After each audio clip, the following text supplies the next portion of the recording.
नमस्कार, जय श्री कृष्णा। कैसे हैं आप? आपका स्वागत है। आज 17वें अध्याय में प्रवेश करते समय करने का अवसर भगवत कृपा से जो मिल रहा है, उसका एक अलग ही आनंद है। क्योंकि जो देवी संपद और आसुरी संपद के बारे में जानकारी प्राप्त करी है हमने 16वें अध्याय में भगवान के श्रीमुख से, उसके बाद में श्रद्धा के स्वरूप के बारे में कुछ बातचीत हमको इस श्रद्धा त्रय विभाग योग जो है, इस नाम से 17वां जो अध्याय है, जिसके कि 28 श्लोक हैं, उसमें हम प्रवेश कर रहे हैं।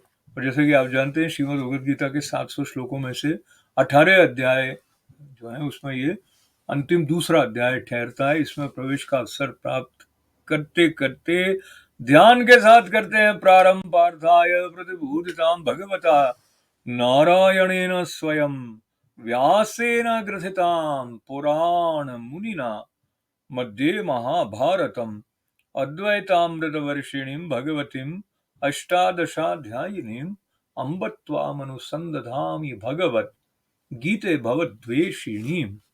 तो गीता माता के चरणों में बैठ के मुझे स्मरण होता है कि हमारे शास्त्रों में श्रेय मार्ग और प्रेय मार्ग, ये दो प्रकार के मार्ग बताए हैं। तो श्रेय मार्ग तो वो है जो जिसके ऊपर चलना हमारे लिए श्रेयस्कर है, लेकिन मुश्किल होता है वो। और प्रेय मार्ग है वो जो अच्छा लगता है, लेकिन वो सचमुच हमारे लिए अच्छा हो ऐसा आवश्यक नहीं है। जैसे कि हम में से कुछ लोगों को मिठाई खाने से डॉक्टर भी मना करता है आस-पास रहने, लेकिन हमें मीठा बहुत पसंद आता है। तो मीठा खाना हमारे लिए प्रेयो तो है, लेकिन श्रेयो नहीं है। इसी तरह से कहाँ कैसे आचरण करें, कैसा व्यवहार करें, इसमें भी श्रेयो मार्ग, प्रेयो मार्ग आ जाता है। और साथ ही हम किस तरह की नियत से कार्य कर रहे हैं, उसका भी श्रेयो प्रेयो के साथ में संबंध रहता है। शुद्धि की बात को लेते हुए शास्त्रों का अनुसरण करना या शास्त्रों से शासित होना, इसके बारे में भी संत बताते हैं और भगवान स्वयं भी बता रहे हैं। तो जो 17वां अध्याय है, इसका पहला श्लोक लेके आगे बात करते हैं। वसुदेव सुतं देवं कंसचाणूरमर्दनं देवकी परमानन्दं कृष्णं वन्दे जगद्गुरुम्।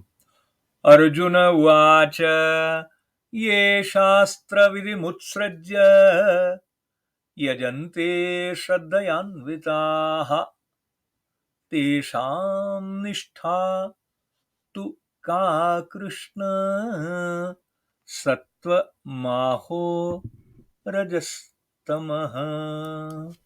देखिए, अर्जुन ऐसे ऐसे सवाल करते हैं जो हमारे लिए 5000 से अधिक वर्षों के बाद में भी एकदम प्रासंगिक है, रेलेवेंट है।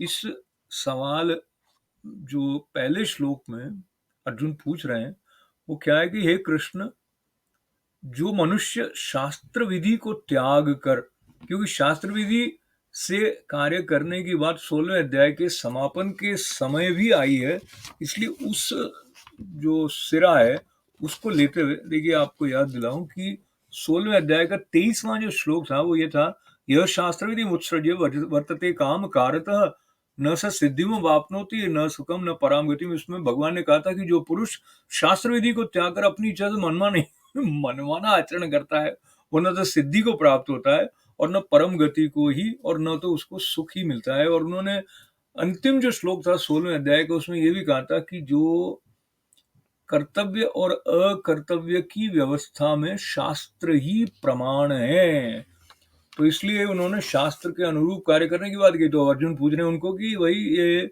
कृष्ण भगवान, ये जो मनुष्य शास्त्र विधि को त्याग देता है मगर उसके अंदर श्रद्धा है और वो श्रद्धा के साथ में देव आदि का पूजन करता है, तो उनकी स्थिति क्या, उनका क्या होता है? वो सात्विकी है, राजसी है कि तामसी है? तो सीधा सीधा ये प्रश्न पूछा है अर्जुन जी ने कृष्ण भगवान से। अब जो इसका उत्तर देना वो प्रारंभ कर रहे हैं, वो 17वें अध्याय को बना देता है। तो उसका जो दूसरा श्लोक होगा, उस तरफ बढ़ने से पहले नियमों के महत्व की बात करते हैं। देखिए, प्रकृति में एक नियम है, एक व्यवस्था है, एक जागृत व्यवस्था है, जिसको लेके पृथ्वी अपनी दूरी पर घूमते घूमते भी सूर्य भगवान की चारों तरफ चक्कर लगा रही हैं, चंद्रमा भी घूर्णन कर रहे हैं धरती का, और चंद्रमा जो प्राप्त करते हैं सूर्य से आलोक ऊष्मा, उसको वो धरती पर भेजते हैं, उससे वनस्पतियां जो हैं वो अपना रस का आपादन करती हैं। ये सारी बात विज्ञान भी बताता है, कृष्ण भगवान ने भी बताया। भारत के जो प्राचीन ग्रंथ हैं उनमें इन सब बातों का ज्ञान और उसके साथ साथ जो आध्यात्मिक आधार है इस सब का, उसका संकेत हमको बार बार बहुत प्रेम से मिलता है संतों की कृपा से। तो बात ये थी कि जो व्यवस्था के अनुरूप कार्य करना, यदि प्रकृति बंद कर दे तो सब कुछ नष्ट हो जाए। है ना? तो व्यवस्था का अपना एक महत्व है, और उस व्यवस्था को करने वाला व्यवस्थापक कौन है, जिसने ऐसी व्यवस्था की है कि हमारे आसपास ऑक्सीजन है, सांस लेते हैं, प्रसन्न हो जाते हैं। सांस न ले पाए एक बार, लेकिन छोड़ न पाए तो जो हो जाता है, हम कहते हैं राम नाम सत्य हो गया, परम गति प्राप्त हो गई। बहरहाल बात यह है कि सांसों का आने जाने की भी एक व्यवस्था है। तो ऐसे ही इस व्यवस्था को तो प्रकृति ने यूं बना दिया है कि हमको उसमें कॉन्शियसली सोचकर सांस नहीं लेनी पड़ती है। पर कुछ कुछ बातें क्योंकि मनुष्य के गौरव को उन्नत करने के लिए, और वो अपनी महिमा को पहचाने, अपने भीतर के सर्वोत्तम को छू पाए, इसलिए उन्होंने ऐसी व्यवस्था की है कि एक खुलापन है, एक स्वतंत्रता है। ये जो मुक्ति है हमारी अपने आप को संचालित करने की, उस मुक्ति का सही सही उपयोग करने के लिए शास्त्रों के अनुसार हम अपने जीवन को बनाए, ऐसा संकेत भगवान ने जो किया था उस के बारे में अर्जुन ने प्रश्न कर लिया कि अब स्वामी जी की शास्त्र के अनुसार नहीं कर रहा है, तो वो फिर भी श्रद्धा से कर रहा है, तो उसकी वो राजसी श्रद्धा है कि सात्विकी है कि तामसी है, ये वाला प्रश्न है। दूसरे श्लोक की तरफ जाने से पहले मैं स्वामी श्री ईश्वरानंद गिरी महाराज एक पुस्तक नित्य नूतन में स्मरण कराते हैं।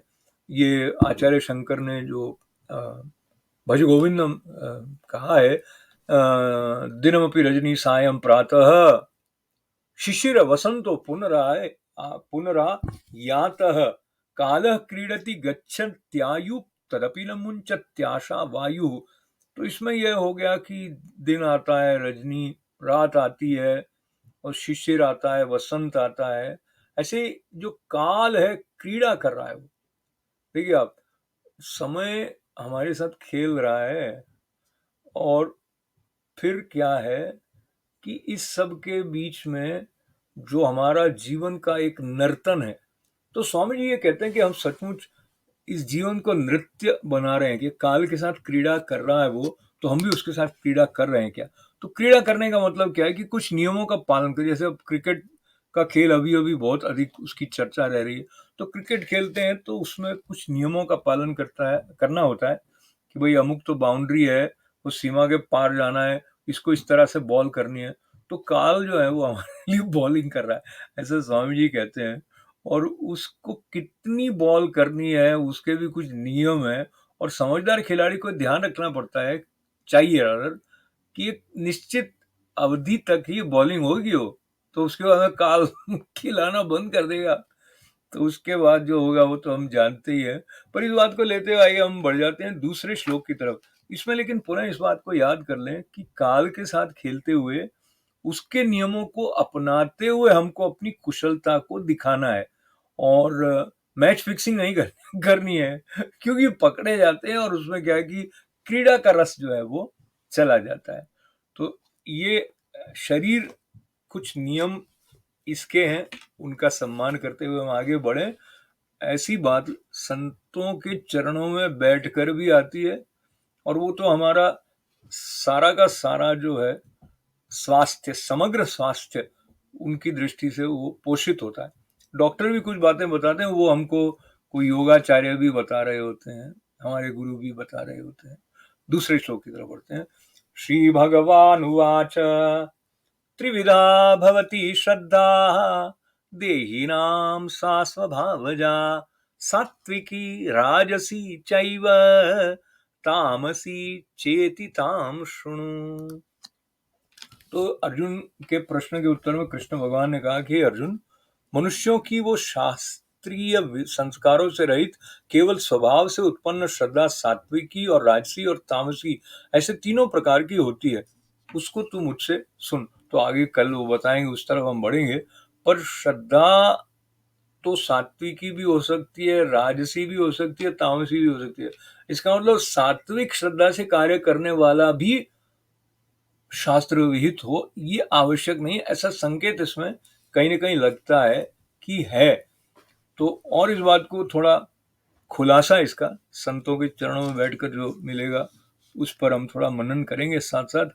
पर बात मुख्य ये है कि नियमों को समझना आवश्यक है, जिसमें कि हमारा ये जो जीवन चल रहा है, हमारे जो संबंध चल रहे हैं, हमारा जो अपने आप से संबंध चल रहा है, प्रकृति से जो संबंध चल रहा है, इस सब के पीछे जो नियम है, उनका संकेत जैसे शास्त्र करते हैं, उनका सम्मान करते हुए जब हम आगे बढ़ते हैं, तो पुनः वो भी स्मरण आ जाता है। कहते हैं कि यज्जाग्रतो दूरमुदैति देवं तलौ सुप्तस्य तथैवैति दूरंगमं ज्योतिषां ज्योतिरेकं तन्मे मनः शिव संकल्पमस्तु। तो शिव के संकल्प के अनुसार हमारा संकल्प हो या हमारा जीवन यज्ञ बन जाए, ये सारी बातें कहीं न कहीं उसी अनुनाद की तरफ ले जाती हैं, जिसका आह्लाद हमारा अभिष्ट है। तो सबके जीवन में मंगल हो, सबका कल्याण हो, ऐसी प्रार्थना करते हुए ओम पूर्णमदः पूर्णमिदं पूर्णात् पूर्णमुदच्यते पूर्णस्य पूर्णमादाय पूर्णमेवावशिष्यते। ओम शांति शांति शांति। बहुत बहुत धन्यवाद। जय श्री कृष्ण।